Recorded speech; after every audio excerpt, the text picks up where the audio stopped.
En un mundo moderno dominado por las relaciones públicas, donde cada palabra de un atleta es medida, calculada y aprobada por un comité de marketing, la autenticidad es el recurso más escaso del planeta. La Fórmula 1 del siglo XXI se había convertido en un ejercicio corporativo. Los pilotos ya no eran los rebeldes fumadores y bebedores de los años 70. Se habían transformado en empleados modelos, atletas de alto rendimiento que repetían guiones preestablecidos sobre el trabajo en equipo y el agradecimiento a los patrocinadores. Las personalidades habían sido pulidas hasta quedar lisas, inofensivas y, francamente, aburridas. Pero en la parrilla de salida de la temporada 2012 había una excepción. Un hombre que parecía haber sido transportado en el tiempo desde una era diferente. Un hombre que no sonreía si no tenía ganas. Un hombre que no hablaba si no tenía nada que decir. Un piloto que trataba a la prensa con un desdén casi cómico y que veía las obligaciones mediáticas no como parte de su trabajo, sino como un obstáculo molesto entre él y el volante. Kimi Matías Räikkönen, el Iceman.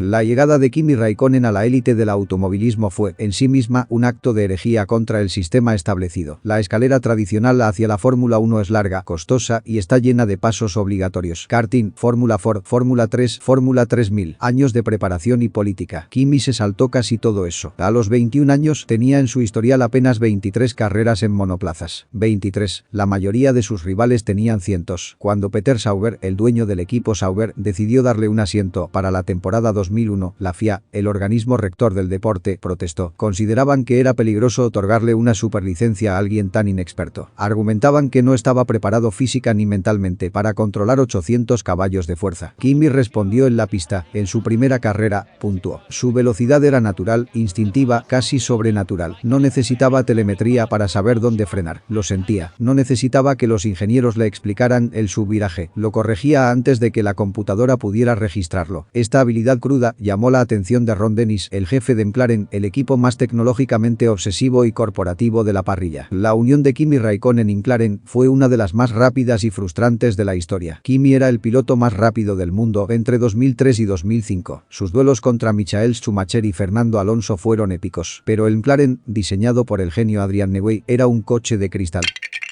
Rápido pero frágil. Una y otra vez, mientras lideraba carreras, el motor Mercedes estallaba, la suspensión colapsaba, la hidráulica fallaba. Kimi vio cómo se le escapaban 2 campeonatos mundiales no por errores propios, sino por fallos mecánicos. Finalmente, en 2007, se unió a Ferrari. Fue contratado para reemplazar al insustituible Michael Schumacher. La presión era inimaginable, y en su primer año, contra todo pronóstico, ganó el campeonato por un solo punto en la carrera final en Brasil. Había llegado a la cima, era campeón del mundo, había cumplido su destino. Y entonces, algo cambió. La pasión pareció desvanecerse. La política interna de Ferrari, la llegada de Fernando Alonso, los cambios en las regulaciones técnicas que hacían los coches menos puros de conducir, todo comenzó a erosionar su interés. A finales de 2009, Ferrari, en una decisión financiera brutal, le pagó millones de dólares para que no corriera en 2010, liberando su asiento para Alonso. Cualquier otro piloto habría luchado por quedarse. Habría buscado otro equipo. Kimi no. Kimi tomó el dinero, levantó el dedo, medio a la Fórmula 1 y se fue al bosque. Se fue a correr el Campeonato Mundial de Rally, WRC. Pasó 2 años estrellando coches contra árboles, conduciendo en nieve y barro, lejos del glamour, lejos de los periodistas, lejos de la política. Estaba divirtiéndose. Estaba siendo un piloto puro otra vez. Muchos pensaron que nunca volvería, que el Iceman se había derretido lejos de los circuitos. Pero en 2012 el hambre regresó. No el hambre de fama, sino el hambre de competición rueda a rueda. Quería volver, pero no a cualquier precio. No quería volver a un entorno corporativo asfixiante como McLaren o Ferrari. Necesitaba un equipo que lo aceptara tal como era, y encontró a Lotus.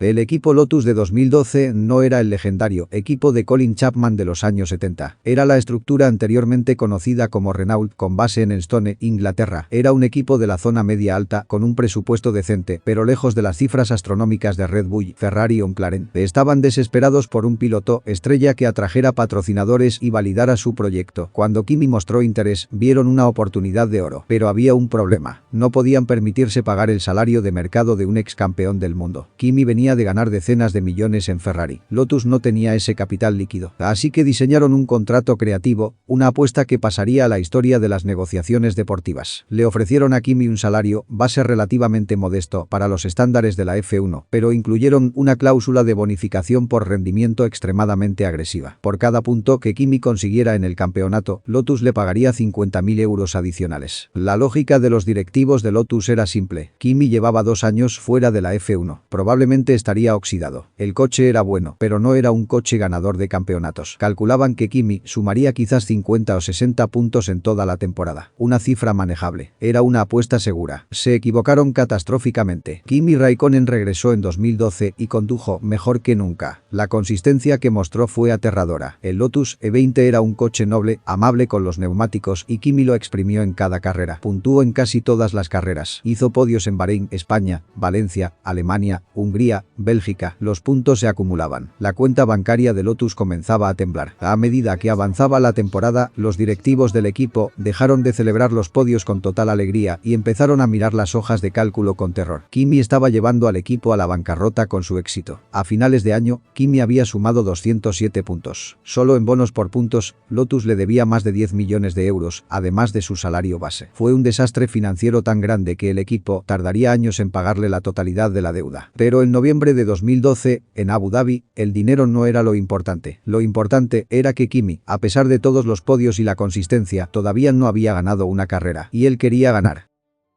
El Gran Premio de Abu Dhabi se celebra en el circuito de Yas Marina. Es una carrera que comienza al atardecer y termina bajo la noche, iluminada por miles de focos que hacen brillar los coches como joyas. Es un escenario de espectáculo, de lujo, de excesos. La temporada 2012 estaba llegando a su fin. Sebastian Vettel, con su Red Bull, y Fernando Alonso, con su Ferrari, estaban enfrascados en una lucha titánica por el campeonato. Kimi Raikkonen estaba matemáticamente fuera de la pelea por el título, pero estaba tercero en la clasificación, una posición increíble para un piloto que acababa de volver de 2 años de retiro. Kimi clasificó su Lotus en la cuarta posición. Delante de él estaba Lewis Hamilton en el McLaren, el coche más rápido a una vuelta, Mark Webber en el Red Bull y Pastor Maldonado en el Williams. Sebastian Vettel, el líder del campeonato, había sido descalificado de la clasificación por no tener suficiente combustible en el tanque y tuvo que salir desde el pit lane en última posición. La carrera comenzó con el caos habitual. Kimi tuvo una salida perfecta, instintiva. En los primeros metros superó a Maldonado y a Webber. Se colocó segundo antes de llegar a la primera curva, solo detrás de Lewis Hamilton. Durante las primeras 20 vueltas, la carrera siguió un guión predecible. Hamilton, con un McLaren superior, se escapaba lentamente. Kimi, gestionando sus neumáticos y su ritmo, mantenía una cómoda segunda posición, alejándose del resto del grupo. Parecía que sería otro podio sólido, otro segundo lugar. Pero en la vuelta 20, el destino intervino. El McLaren de Hamilton, tan rápido y tan frágil como siempre, falló. Un problema eléctrico cortó la potencia del motor. Hamilton se detuvo a un lado de la pista, frustrado. De repente, Kimi Raikkonen lideraba el Gran Premio de Abu Dhabi. Detrás de él, la amenaza había cambiado. Fernando Alonso, conocido como el piloto más implacable y oportunista de la parrilla, había subido hasta la segunda posición. Alonso necesitaba ganar para mantener vivas sus esperanzas de campeonato contra Vettel. Tenía el mejor ritmo de carrera, tenía la motivación absoluta y tenía a Kimi en la mira. La diferencia era de unos 3 segundos. Faltaban más de 30 vueltas. En el garaje de Lotus, la tensión era insoportable. Era su primera oportunidad real de victoria en años. Los ingenieros estaban nerviosos. Querían asegurarse de que Kimi no cometiera ningún error, de que gestionara cada variable perfectamente. Y aquí entra en juego el ingeniero de carrera de Kimi, Simon Renier, aunque a menudo se confunde con su ingeniero habitual Mark Slade. En esta carrera específica la comunicación fue clave. El trabajo del ingeniero es darle información al piloto. Temperatura de neumáticos, distancias con los rivales, modos de motor. Pero hay una línea fina entre informar y molestar. Y esa noche, la línea se cruzó.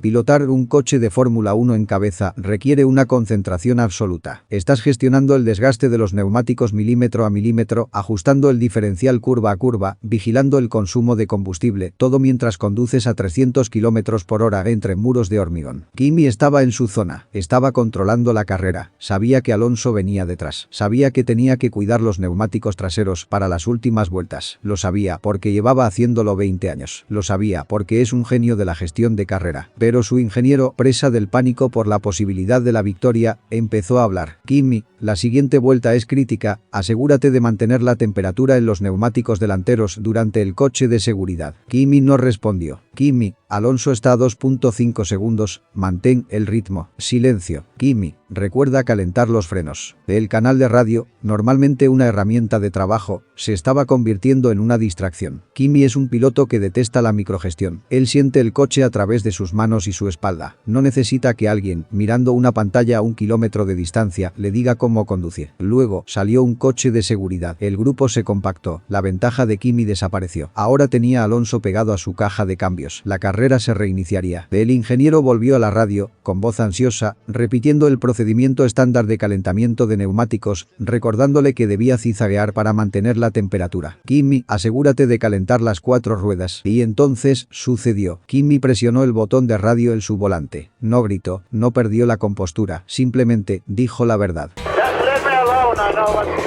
Déjame solo, sé lo que estoy haciendo. La frase fue transmitida en vivo a millones de hogares. Los comentaristas se quedaron atónitos por un segundo y luego estallaron en risas. Era la esencia pura de Kimi. No estaba siendo grosero por ser grosero. Estaba siendo eficiente. El mensaje era claro. Tu voz me está molestando más de lo que me está ayudando. Cállate y déjame ganar esto. Pero la carrera no había terminado. Unas vueltas más tarde, hubo otro coche de seguridad. La ventaja se borró de nuevo. El ingeniero, quizás habiendo olvidado la reprimenda anterior o bajo presión de sus jefes para dar información, volvió a hablar. Le recordó a Kimi que debía mantener los neumáticos calientes. Kimi volvió a presionar el botón.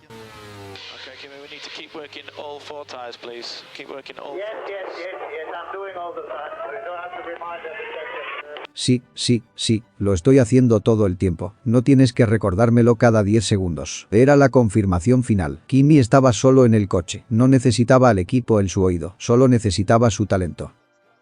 Las últimas vueltas fueron una clase magistral de defensa. Fernando Alonso, con un Ferrari que en ese momento era más rápido, lanzó ataque tras ataque. Alonso se acercaba en las zonas de DRS, se mostraba en los espejos, intentaba forzar un error. Cualquier piloto novato o inseguro habría sucumbido a la presión, habría bloqueado una rueda, habría mirado demasiado los espejos, habría escuchado al ingeniero pidiendo más potencia. Kimi no hizo nada de eso. Condujo con una precisión metronómica, gestionó la distancia, usó la potencia del motor Renault del Lotus exactamente donde la necesitaba para defenderse en las rectas. Nunca le dio a Alonso ni media oportunidad de adelantamiento. Cruzó la línea de meta para ganar el Gran Premio de Abu Dhabi. La explosión de alegría en el garaje de Lotus fue absoluta. Era su primera victoria como equipo en esa nueva era. Habían derrotado a los gigantes. Eric Bowyer, el jefe del equipo, lloraba. Los mecánicos se abrazaban. Y Kimi cruzó la meta y dijo por radio, con la voz más plana y carente de emoción posible: "Ok, gracias". En el podio, mientras sonaba el himno, Kimi bebió un sorbo de agua de rosas. En Abu Dhabi no usan champán real por respeto a la cultura local. Hizo una mueca porque no era alcohol y miró a la multitud con su habitual expresión de quiero irme a casa. En la entrevista posterior a la carrera, cuando el legendario David Coulthard le preguntó sobre la emoción de ganar, Kimi respondió: "Estoy feliz, pero no tengo nada que saltar de alegría". Esa carrera no decidió el campeonato, pero cambió la historia. Al día siguiente, Lotus ya vendía camisetas con la frase. Se convirtió en el mantra mundial de cualquiera harto de recibir órdenes. En un deporte controlado por terabytes de datos y computadoras, Kimi demostró que el instinto humano sigue siendo el rey. Esa noche, el piloto más silencioso del mundo gritó más fuerte que nadie. No humilló a sus ingenieros con insultos, los humilló con la realidad. Él tenía razón. Nos enseñó que, a veces, para alcanzar la excelencia, no necesitas más datos. Solo necesitas confiar en tu talento, apagar el ruido y que te dejen solo.